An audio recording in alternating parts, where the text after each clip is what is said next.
Hi, welcome back to Plan 9 Crunch. I'm Joe Gibson, and today we're a few days away from the release of Scream 7. As I'm recording this, the marketing has gone both incredibly hard and incredibly soft to tell you what this movie is going to be. I think we've seen all the kills in the movie, but also there have only been like one, maybe two trailers if you count the Super Bowl thing. Maybe by the time this uploads, there will be more stuff. Hopefully not. We've seen almost every kill in the movie. But putting that aside, it's an exciting time to be a Scream fan and to look back at the franchise as a whole. I kind of want to put this as a Scream film ranking, but also with some hopes for Scream 7. So first, the ranking.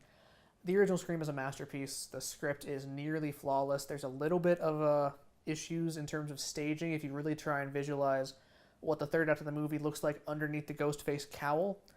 I think there's more involvement that we have to see and more moving back and forth for one of the characters that we assume to be stationary that whole time. I don't want to spoil too much of it right now.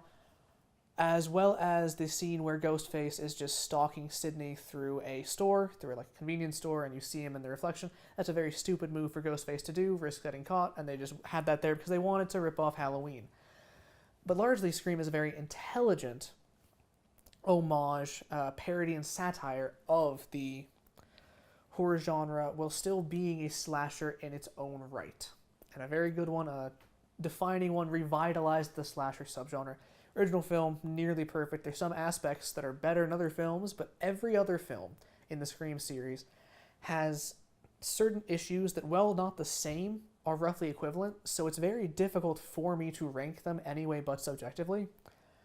In which is the subjective list, just in terms of how much I enjoy and how much I rewatch, probably would go 6, 4, 2, 1, 5, 3.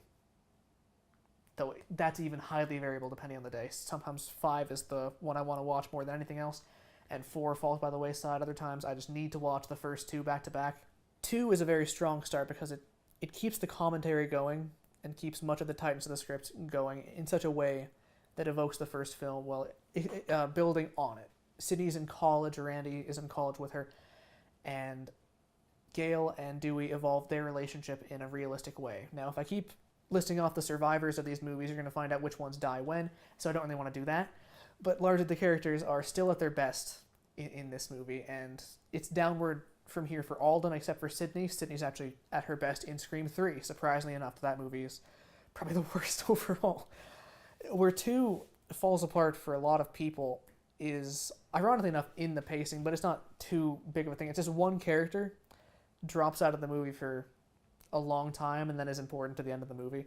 Scream 2 is both the hardest and easiest movie to guess the killer if you can keep track of all the characters and what artifacts they have in their hands for most of their scenes. Scream 3 has Sydney finishing out this trilogy in her life by coming to terms with her past trauma. Scream 1 she gets through relatively unscathed because she had times able to heal those wounds, I mean to say. But from Scream 2 into Scream 3, she's just broken. And Scream 3 represents her taking back her power. Very good stuff. However, there's such a troubled production on each of these movies, but Scream 3 especially, to where she's barely in the movie, and it's much more about Hollywood and what our other characters have going on, and that stuff is a lot weaker because it's not Kevin Williamson writing anymore, but it's Aaron Kruger. However, there's really timely commentary that continues to age better and better about Harvey Weinstein in the movie. So make of that what you will. It's also a fun action-adventure Scooby-Doo romp. A lot of people have Scream 3 as one of their favorites. Scream 4 is the return of Kevin Williamson, but also Aaron Kruger does rewrites on that movie. So it's some aspects of Scream 2 and Scream 3 in the way that the commentary is biting, and this time trained once more on horror movies instead of Hollywood. But there's some logistical inconsistencies and some character writing that is rather weak. So the trilogy was in the 90s and 2000. Scream 4 is in 2011, one of Wes Craven, the director's last films, and much of the reason why the film exists, as you likely know if you're watching this video, is because he wants to criticize the remake of Friday the 13th, of Nightmare on Elm Street, another Wes Craven franchise. as well as the remakes as a whole that have been plaguing everything. So we have Jill Roberts, who is the new Sydney, Sydney's cousin, played by Emma Roberts. Then we have other characters that represent archetypes of the original Scream film given new life in much weaker characters. But that's also intentional, and the characters that we do spend a great deal of time with do actually develop beyond their stale archetypes. But it's playing a juggling game of the old and the new before that was really as commonplace in these horror movies. Now, granted, survivors always come back and die in horror movies. But this is a case where, is it Sydney's movie or is it Jill's movie? That's the question you have to ask yourself the entire time throughout it. And then the ultimate killer reveal is so timely but also ahead of its time in the influencer culture and all of the associated ego aspects to that. Where it has some sizable issues is that the editing is very strange. Certain key crucial scenes were cut out of the movie entirely. And the killer has to change costume back into civilian clothes so many times throughout the course of 1 3-minute scene that it makes you start to question, is this really, as many say, the best sequel? Probably it is the best sequel, but there's still sizable issues there because of a production meddling and because of the editing and rewrites. Scream 5 is a very promising requel, and not even called Scream 5, Scream 2022. The difficulty there is that the killer's plan really doesn't make much sense the more you think about it, and that's partially intentional. These films never glorify the killers. Eventually, you will find out how pathetic, sad, and moronic these killers are. But it also would help to have more tension in the movie if they could actually succeed with their plan. There's really only one Ghostface killer in all these movies that might have gotten away with it had they survived their film. The performances are also a little bit weaker in terms of, and also the character writing, prone to much criticism. I think that it's all pretty good in the acting of some characters saves it for the others. Like Melissa Barrera had not fully found her footing as the character Sam Carpenter. Still a great actress, but she really elevates her source material in Scream 6. Scream 6, my favorite sequel, takes a much different approach in terms of doing a lot of fan servicey things for the franchise, but that has a shelf life and there's not nearly as many deaths as there should be. The killer is actually one of my favorites. That's a very controversial take. Most people hate that killer, but I think it just ultimately represents so well the idea of what Ghostface is to me.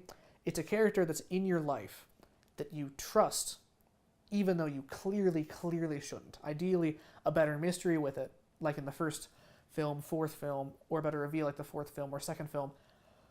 But ultimately just someone that you trusted that you shouldn't have trusted, and then you have to escape the situation at the end.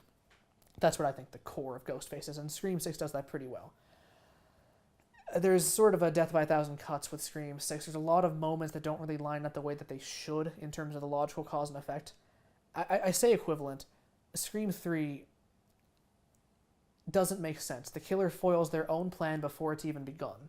Scream 2 doesn't make sense because the entire third act shouldn't happen, because the killer is trying to lure Sydney to a place, and then she gets there by herself for no apparent reason. Scream 6, it's just minor things. If it's Sunday, as it seems to be at one day, then he wouldn't have study hall, and so that alibi wouldn't make sense, so they should rule that out immediately, and then that gets to another point in the film. Characters surviving certain things. In the climax, Sam Carpenter, that's Melissa Barrera's character, and the Ghostface killer face off against each other. They both are holding guns, but Sam's has just jammed. The other character has their gun, not shooting it. They lunge toward each other and then both jump off to a place. Could have shot her. All right, I've been meandering around a lot longer than I needed to for that. Scream 7 is an interesting place here because it was supposed to be the trilogy capper for Sam Carpenter, that's Melissa Barrera's character, but she got fired due to, how do we say, hypocritical statements. She was actually fired before we learned of it, and so the news outlets clung to a specific incendiary statement she made, but it is impossible for that to be what got her fired, as she was fired before that statement was posted. So great job, journalists out there. Sorry. But they're bringing back Sydney and telling what might be the most important story with her. Kevin Williamson is back, not to write, though he's also helping in that department. He's the director. It's one of his few feature films that he's directed. But he's telling the most important story this franchise could possibly tell at this point. And I'm going to explain why. This is the story of Sidney Prescott as a mother. A motif throughout the Scream series has been, how do we say, flawed mothers. This is a slasher series, so everything has to come back to a certain point in the backstory. That's an important part of slasher series. Think Jason's death that motivates the Friday the 13th movie. Think Freddy's death that motivates the revenge in Friday the 13th. There's always something in the backstory that the killers are responding to in all these movies. And that is the death of Maureen Prescott, Sidney's mother in the original film. There's a lot more to it that we find out over the course of the film, and it's so great at doling out the exposition at a healthy pace.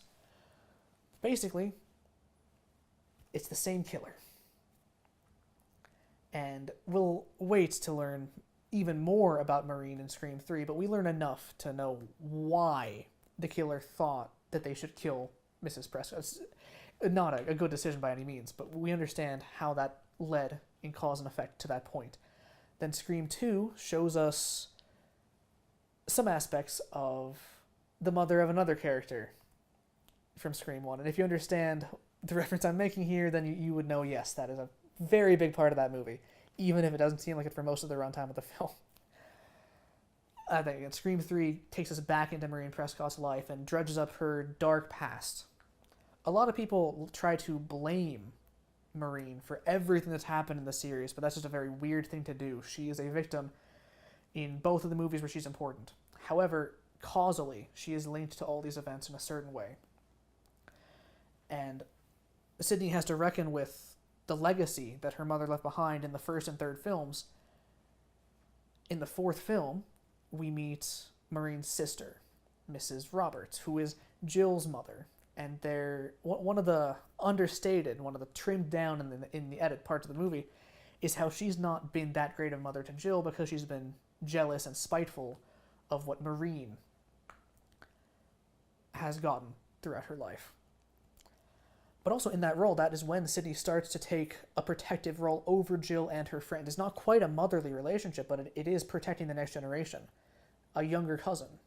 And she's another generation still divorced from the characters in Scream 5, so that's also more of a maternal role when she comes in and helps in that movie. And so basically, she's had to reckon with not only becoming like her mother, but acting as a mother to other characters. And now she actually is a mother. That is the main premise of Scream 7. Ghostface is attacking her family, kidnapping her daughter, maybe even killing her husband and other children. And that's where the story has to step up. Because even the last two films, dealing with Sam Carpenter, had a strained relationship with Sam's mother, Christina Carpenter. Though there are some positive mother relationships in Scream 5. The Hicks family and the Meeks Martins family being two such examples of sympathetic mother characters. The main mother relationships in these films have always been fraught with conflict. And everything has been leading toward the story where Sidney, as a mother, has to make sure she's doing this the right way and doing right by her kids. Whether or not she passes the torch or remains the protagonist, this is the most important story Scream could tell based on its trajectory. And I really hope it sticks the landing. I really hope we haven't seen every kill in the movie. Whether or not that means some of them in the marketing are fake-out deaths, as the series has dipped into a couple times to controversial results, or if it's a lot of extras getting stabbed and not main characters, such as was the case in Scream 6. Be it as it may. I hope there's more surprises in store and that the movie sticks the landing, because a lot is riding on this movie for probably Kevin Williamson and Spyglass and the cast that returned from the other sequels in this movie. I will be there opening night or close to it, as will many of you, if you care about the Scream series and slasher movies in general. And I will try to have a review on this page for you in a timely enough manner after that. But until then, thank you all for watching. We have a Facebook page where we post stuff from here and our conventional blog, plan9crunch.com. Thank you all for watching, and that's a wrap.